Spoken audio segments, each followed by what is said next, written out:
Okay, तो student जो chemistry में जो इंपॉर्टेंट क्वेश्चन है जो आ सकते हैं जैसे बोर्ड एग्जाम में, उसमें से आपको प्रिपरेशन क्या करना है। तो कुछ ऐसे टॉपिक्स हैं जो आपको प्रिपेयर करके जाना ही है। जैसे आइसोमॉर्फिज्म पे क्वेश्चन आ सकता है। Rate law of first order reaction, तो फर्स्ट ऑर्डर रिएक्शन में रेट कांस्टेंट निकालना और हाफ लाइफ निकालना, उस पर क्वेश्चन आ सकता है। देन इलेक्ट्रोकेमिस्ट्री में कोलोरॉश लॉ पे क्वेश्चन आ सकता है। देन एल्डोल कंडेंसेशन बहुत इंपॉर्टेंट है ऑर्गेनिक केमिस्ट्री में। Double salts and coordination compounds, ठीक है, तो कोऑर्डिनेशन कंपाउंड में डबल सॉल्ट पढ़ना है। तो डबल सॉल्ट और कोऑर्डिनेशन कंपाउंड में क्या डिफरेंस है। देन सॉलिड स्टेट से आ सकता है hexagonal close packing and voids. Okay, then solution से आ सकता है सॉल्युबिलिटी प्रोडक्ट पे क्वेश्चंस। देन काइरोस्कोपिक कांस्टेंट, तो cryoscopic constant SN2 reaction and SN1 reaction mechanism, ये बहुत इंपॉर्टेंट है, एवरी ईयर आते हैं इससे क्वेश्चन, तो आप जरूर इसको एक बार प्रिपेयर कर लेना। SN1 and SN2 reaction. उसके बाद है H2SO4 and contact process. H2SO4 and contact process ये इंपॉर्टेंट है। प्रिंसिपल ऑफ ग्रीन केमिस्ट्री, तो ग्रीन केमिस्ट्री में प्रिंसिपल और उसके जो प्रॉपर्टीज है वो आपको देख लेना। पीएच एंड पीओएच के सारे relations. Nylon 66, Kolbe reaction, Kolbe reaction बहुत इंपॉर्टेंट है। लास्ट टू लास्ट ईयर भी उससे क्वेश्चन आया था। Pseudo first order reaction. Then proteins, proteins, sulphuric acid, bidentate ligands, हाँ लिगेंड्स क्या होते हैं, लिगेंड्स के डिफरेंट टाइप्स पे क्वेश्चन आ सकते हैं। Then coordination number in lattice, ठीक है, डिफरेंट टाइप के लैटिस होंगे, उसके कोऑर्डिनेशन नंबर क्या होंगे, उस पे क्वेश्चंस आ सकते हैं। नर्व्स इक्वेशन, आप एक बार इसका डेरिवेशन देख लेना, नॉर्मली इस पे क्वेश्चंस आते हैं।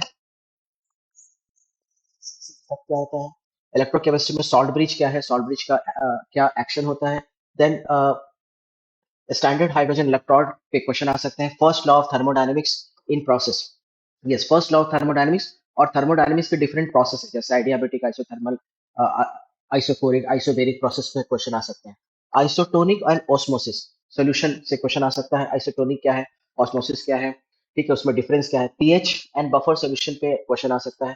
फर्स्ट ऑर्डर, जैसे मैंने बताया, तो first order reaction and half life पे क्वेश्चन आने की बहुत ज्यादा पॉसिबिलिटी है। Lanthanoid contraction, coordination complexes, Ti4+ का कलर, है ना, तो आयंस का कलर्स कैसे निकालते हैं, उसमें क्वेश्चंस आ सकते हैं। ग्लूकोज, नैनो टेक्नोलॉजी को एक बार रीडिंग कर लेना है। पॉलीमर्स, देन ग्रुप 16 के जो ट्रेंड्स है, लाइक एटॉमिक साइज का क्या क्या ट्रेंड होगा, top to bottom, left to right, ये सब पढ़ लेना है। लिगेंड्स, लिगेंड्स और लिगेंड्स के टाइप्स क्या क्या हो सकते हैं। ऑस्मोटिक प्रेशर, पेप्टाइड लिंकेज, ठीक है, then defects in the solids. Then pseudo first order reaction, Hess law of constant heat summation, ये भी आप देख लेना एक बार। SN1 मैंने आपको बताया था। वर्नर्स थियरी, ये कोऑर्डिनेशन कंपाउंड में आपको मिल जाएगा। देन टेफ्लॉन एंड इलास्टोमर पे क्वेश्चन आ सकते हैं। Electrochemical series, Ostwald dilution law पे काफी बार डेरिवेशंस आ चुके हैं।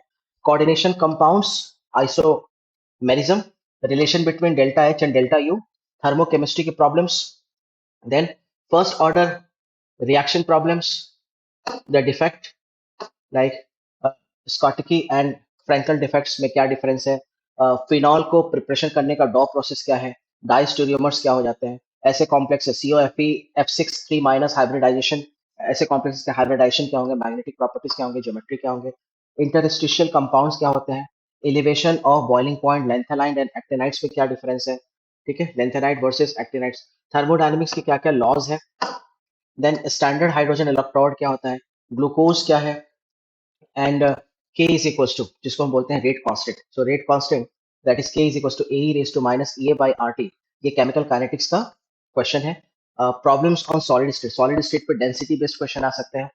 Buffer solution, freezing point of depression, Grignard reagent, Wolff Kishner reduction, Wolff Kishner reduction, D block elements, form और colour compounds, glucose from sucrose से ग्लूकोज कैसे निकालोगे, वर्नर थ्योरी ऑलरेडी डिस्कस किया, theory of acids, chemical kinetics से question, Rosenmund reaction, Gattermann reaction, Cannizzaro reaction, ये आप जरूर देख लेना एक बार। उसके बाद है mass density of substance, solid state का क्वेश्चन है mass density of substance, unit cell and process of thermodynamics and derivations, ठीक है, तो ये सारे इंपॉर्टेंट क्वेश्चन है जो आने की प्रोबेबिलिटी बहुत ज्यादा है, ठीक है, इसमें से काफी क्वेश्चंस मैच हो जाएंगे। तो सबसे पहले आप क्या करना कि क्योंकि आपके पास अभी 2 दिन का समय है, तो फर्स्ट आप ये सारे पॉइंट्स तो आप देख ही लो, है ना, so total around 69 to 70 points है, या आपको कर ही लेना है, इसका एक आपको शॉर्ट नोट्स बना लेना है, ठीक है, इसके बाद ही कोई दूसरा क्वेश्चन आपको करना है।